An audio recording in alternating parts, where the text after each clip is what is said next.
সপ্তম শ্রেণীর এই ভিডিওতে আমরা খাবার থেকে অ্যালার্জি এই বিষয় নিয়ে আলোচনা করব। অ্যালার্জি সৃষ্টিকারী উপাদানগুলোকে, খাদ্য উপাদানগুলোকে আমরা অ্যালার্জেন বলে থাকি। আমরা দেখবে অনেক কিছু কিছু খাবার খেলে গা হাত পা চুলকায়, বা দেখতে পাবে যে মুখ এবং গায়ে বিভিন্ন রকম লাল লাল দাগ হতে পারে, ইত্যাদিগুলো ঘটনাগুলো দেখতে পাওয়া যায়। এই লক্ষণগুলো দেখা গেলেই আমরা এর জন্য বলতে পারি যে খাবারের মধ্যে যে অ্যালার্জেন থাকে সেটাই হচ্ছে এই অ্যালার্জি সৃষ্টিকারী উপাদান, সেটাই হচ্ছে এই অ্যালার্জির জন্য দায়ী। এবার মনে রাখতে হবে, সবাইকে কি একই ধরনের খাবার খেলে অ্যালার্জি তৈরি হতে পারে, অ্যালার্জি হতে পারে?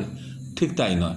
কিছু কিছু খাবার খেলে কিছু মানুষের অ্যালার্জি হচ্ছে, হাত পা চুলকোচ্ছে বা লাল লাল দাগ বা বিভিন্ন রকম অসুবিধা তৈরি হচ্ছে। আবার ওই একই খাবার অন্যদের খেলে কিন্তু সেরকম কোনো অসুবিধা হচ্ছে না, অর্থাৎ ওই খাবারে তার অ্যালার্জি হয় না। আবার অন্য কোনো খাবার খেলে, যার ডিম খেলে অ্যালার্জি হচ্ছে না, তার দেখা গেল চিংড়ি খেলে অ্যালার্জি হতে পারে, ঠিক আছে? বা চিংড়ি খেলে যার অ্যালার্জি হচ্ছে তারা হয়তো দেখা গেল দুগ্ধজাত খাবার খেলে অ্যালার্জি হয় না। প্রধানত যে খাবারগুলো খেলে অ্যালার্জি তৈরি হতে পারে, সব মানুষের জন্য যে একই খাবার থেকে অ্যালার্জি হবে ঠিক তা নয়। ডিম, সর্ষে, চিংড়ি মাছ, কাঁকড়া, শামুক, ঝিনুক, দুগ্ধজাত খাবার, গম, সয়াবিন, দুধ, বাদাম ইত্যাদি খাবার থেকে কী কী লক্ষণগুলো? গায়ে হাত পায়ে লাল লাল লাল চাকা দাগ হয়, হ্যাঁ, গা হাত পা চুলকায়, মুখ ঠোঁট গলা জিভ ফুলে ওঠে, গলায় অস্বস্তি হয়, শ্বাসকষ্ট হয়, চোখ মুখ লাল হয়ে যায়, বমি, পেটে ব্যথা, ডায়রিয়া হতে পারে। অ্যালার্জি হলে কী হবে? ডাক্তারদের সঙ্গে সরাসরি যোগাযোগ করব, সাময়িক আরাম ব্যবস্থা করা, ঠিক আছে? যোগাযোগ করে অসুস্থ থেকে সাময়িক আরাম ব্যবস্থা করা হবে। কোন খাবারকে অ্যালার্জি হলো খুঁজে বার করা, এবং যাতে ভবিষ্যতে এই খাবার না খাওয়া হয় সে ব্যাপারে যথেষ্ট সতর্কতা অবলম্বন করা উচিত। এরপর আমরা যেগুলো খাবারে ভেজাল, বর্তমান এই সমাজ ব্যবস্থায় প্রতিটা উপাদানেই কোনো না কোনো ভেজাল, হ্যাঁ, অসাধু ব্যবসায়ীরা মেশাচ্ছে এবং তার থেকে বিভিন্ন রকম রোগ জ্বালা তৈরি হচ্ছে এবং কোনো কোনো ক্ষেত্রে আমাদের শরীরে স্থায়ীভাবে বিভিন্ন পরিবর্তন আনছে।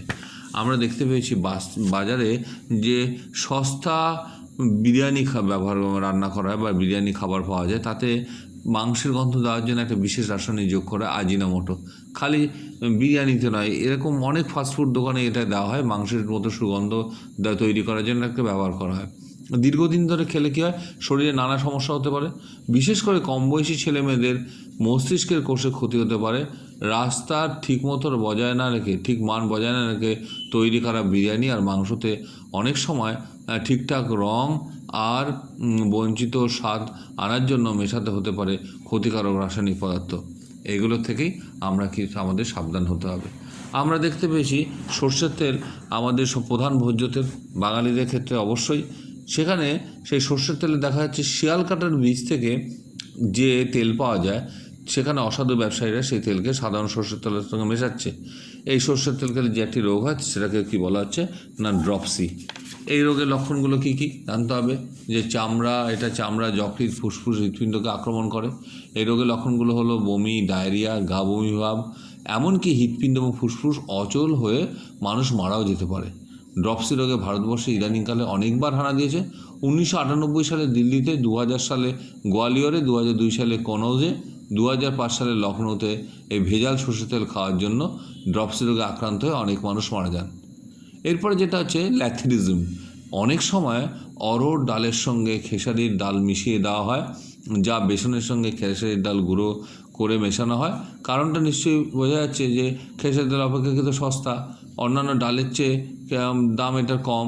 একটানা 2-3 মাস ধরে এইরকম ডাল খেলে আস্তে আস্তে পক্ষাঘাত হতে পারে, প্রোগ্রেসিভ স্প্যাস্টিক প্যারালাইসিস বলা হয়, এটাকেই ল্যাথিরিজম বলবো। ইথিওপিয়া, বাংলাদেশ, ভারত এবং আফগানিস্তানে অনেক সময় এই রোগের আত্মপ্রকাশ ঘটেছে, ঠিক আছে? ল্যাথিরিজম বলে লোকটা দেখা দিয়েছে। এছাড়া বিভিন্ন রকম কৃত্রিম রঙ, মেটানিন নিয়ে হলো হলুদের রঙ ব্যবহার করা হয়, অনেকদিন ধরে খেলে শরীরে ক্যান্সার পর্যন্ত হতে পারে। ম্যালাকাইট গ্রিন, সবুজ রঙ, অনেকদিন ধরে শরীরে প্রবেশ করলে ক্যান্সারও পর্যন্ত হতে পারে, ইত্যাদি বিভিন্ন রোগে আক্রান্ত হতে পারে এই রকম ভেজাল জাতীয় খাবার খেলে। মোটামুটি রকমভাবে বলা যেতে পারে আমরা ক্লাস 7-এর বিজ্ঞানের পুরো সিলেবাস আমরা অনলাইন ক্লাসের মাধ্যমে, ইউটিউব ক্লাসের মাধ্যমে আজকে আমি শেষ করলাম ক্লাস 7-এ। পরবর্তী ক্লাসে আমাদের দেখা হবে। আশা করি তোমরা প্রত্যেকে ভালো করে এই বিষয়গুলো বুঝতে পেরেছো।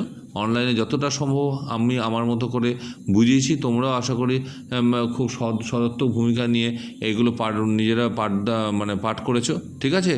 এবং তোমরা যারা এখনও পর্যন্ত ফলো করে উঠতে পারোনি, তারা এই ক্লাসগুলো ভিডিওর যেগুলো দেওয়া হয়েছে ইউটিউবে সেগুলো ভালো করে দেখো। খালি বিজ্ঞান নয়, অন্যান্য সমস্ত সাবজেক্টগুলো দেখো।